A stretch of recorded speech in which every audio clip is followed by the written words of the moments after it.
You need to track how do you do when you're trying to buy breakouts, but you also need to be tracking the setup itself. How high did it get? What price did it break out at? Was the breakout successful or was it a failure?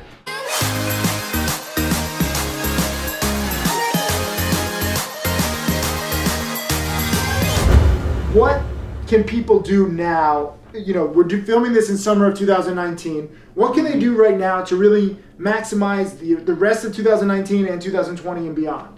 Like if they were just starting, like, oh, Tim Grittani, a few thousand into nearly 9 million, what do I do first?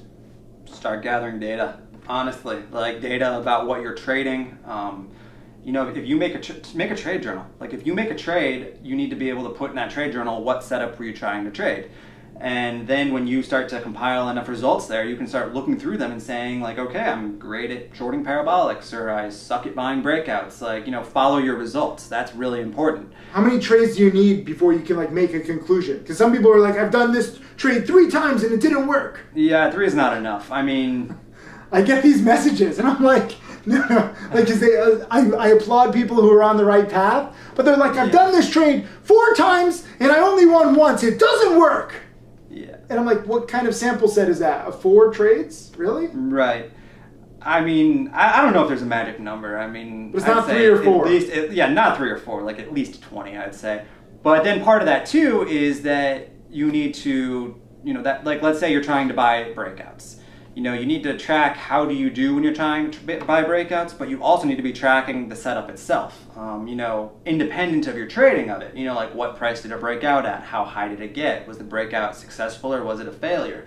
Because if the setup numbers look really, really good, but your trading results look really, really bad, that means the problem isn't with the setup necessarily, it's with how you're approaching the setup. So I say it's kind of like a moving target, because the market is moving and then you're moving and you're trying to get close to this moving target and you're over here. And so you have to try to get as in tune as possible. And every now and then you'll have like a perfect overlap, like where you'll understand a setup, you'll repeat it again and again, and you'll win like, you know, 40 times out of 44 times. And you'll be like, I get it. And then maybe the setup disappears and you have to be ready for another one. Like for me early on, what I ran into was I was trying to buy OTC breakouts and I was getting shaken out of a lot of them, but ultimately they would run 30, 40, 50%. And so I had to kind of say like, okay, you know, these breakouts, they work. Why am I not in it for the meat of the move? It was a me problem. It was that I was cutting the loss too soon because I was making the assumption that, you know, if a stock breaks out at $1, it's going to hold $1 perfectly. It has to keep going. And the more of these I tracked, the more I started to see like, nope, it doesn't hold the $1 perfectly. It dips down to like 95 cents or something like that. So you widened your risk. So then I started using a little bit wider of a risk and giving the chart that little bit of wiggle room to shake a little bit. And then all of a sudden I'm in it for these moves and these nice ramps up. And that's beautiful. So the strategy is there, and then you just have to try to get as close to it as possible to maximize it. And but I got there by tracking the data. You know, it was the reality versus perception thing. By tracking and then adapting. Exactly. It's a 2-step process. Yeah. You know, it's not just enough to track. I saved chart images. I put this into an Excel so I could see the numbers and the percentages. Like I was, you know, I did the gritty work after hours. And this is why I say you have to picture yourself as a scientist. You know, like you have to take at all of this data, look at it, and then try to make hypotheses. Like you basically have to get your Bunsen burner out. Remember Bunsen burners in school? You use Bunsen burners? Yeah. Some people use Bunsen burners. Yeah, I remember. If they have now it's like a fire risk. But no, like, I remember them. You have to test. You have to do so many tests with different strategies and with you, because you're different than him and I'm different than him and you're different. We're all different, so we have different strengths and weaknesses. So even a pattern that Tim Grittani might be nailing, you might suck at. And it's not that there's anything wrong with you, you just have different strengths and weaknesses. Like, for sure. A lot of people like shorting morning spikes. I suck at shorting morning spikes. The morning spikes that I short always just keep going. I mean, some people are able to short the backside of these really trashy parabolic moves and be patient for days. That's not me. I can't do it. You know, Tim Lento has made like $250,000 and he holds for months. He holds for months at Interactive Brokers, right? And I'm just like, that's crazy. And that's his thing. Like I can't do it. I don't know. I make it like 2 days max. Yeah, exactly. Right? So you have to adapt. You have to collect the data, then you have to look at the data, then you have to adapt again and again and again. Oh, for sure. Yeah, it's a never-ending process. It's never ending, and that's like the good and the bad. It's like the never-ending story with Falcor. Do you remember the never-ending story? I don't. Do you remember the never-ending story? Falcor? You don't remember this? It's just like an 80s movie. It's cheesy. It's good. Watch the never-ending story. It literally it never ends, but it does change. Now, what is next for you? What's your goals? Oh man, well, that's a good question.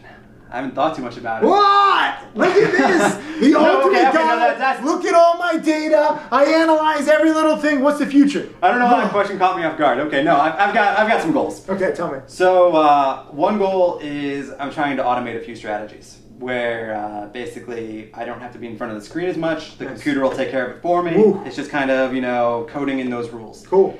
Kind of the stuff that like Triforce Trader does. Yeah. Like that. I think that stuff's really cool. Are you personally coding now? Not at that level. Like I've coded some stuff to like automate some of my spreadsheet tracking a bit, cool. Which makes the after-hours stuff go. How many spreadsheets do you have?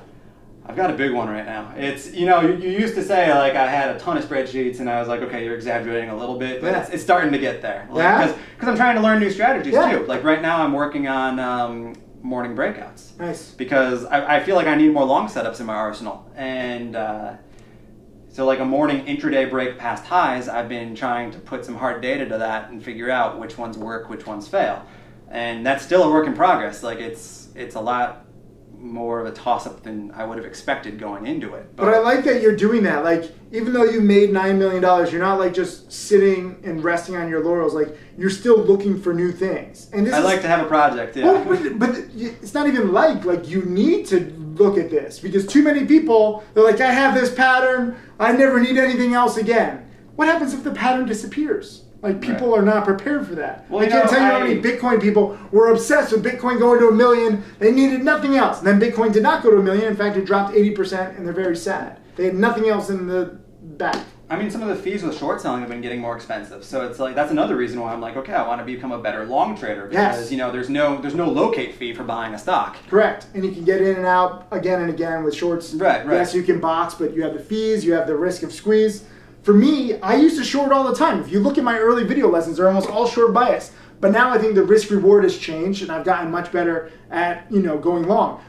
Hey, Tim Sykes, millionaire mentor and trader. Thank you for watching my videos. I hope that they help you. I want to share everything that I've learned over the years. You can check out more videos right over there. And also click subscribe so that you can watch all of these videos, get that knowledge, and become my next millionaire student.